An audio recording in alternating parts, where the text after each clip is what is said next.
Чи Чичонг, анимационният филм.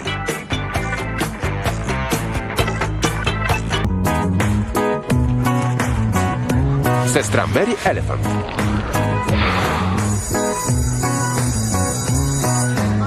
Добро утро, ученици! Добро утро, ученици! Деца! Благодаря. Както знаете, вашата учителка, сестра Розета Стоун, замина на кратка почивка. Тя ви изпраща тези рисунки, направени с пръсти и тези кърпи за прах. Прилича на вас. Аз съм сестра Мери Елефант и ще я замествам. Тихо, деца! Тихо, деца! Деца! Благодаря. Младежо, дай ми този нож. Благодаря.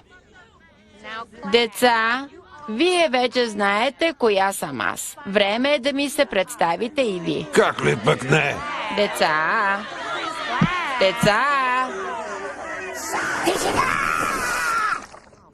Жестоко. Благодаря. Стига. Ученици, сестра Розета ми каза, че преди 2 месеца ви е възложила писмена задача да изготвите есе на тема как прекарах лятната ваканция. Кой иска да прочете есето си пред класа? Деца! Деца! Деца, тишина! Благодаря. Младежът на първия ред, стани, представи се и си прочети есето. Аз ли? Да, прочети си есето, моля. Ами, още не съм го довършил. Прочети го до там, докъдето си го написал. Добре. Моята лятна ваканция. Какво правих през ваканцията? Първия ден от ваканцията се събудих. После слязох в центъра. Търсех работа. Прекарах деня пред дрогерията. Втория ден от лятната ваканция се събудих. После слязох в центъра.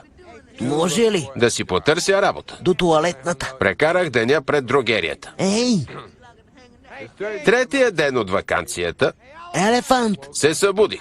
Достатъчно, моето момче. Слязох в центъра да търся работа. Достатъчно. Намерих работа. Младежо, Пазех никой да не се мотае Младежо. пред дрогерията. младежо. Четвъртия ден Благодаря.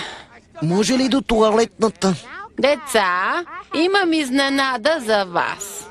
Ще ви прочета няколко стихотворения от тази прекрасна книга с поезия.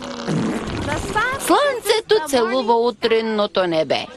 Птиците целуват пеперудите. Росата целува зелената трева. Деца! Деца!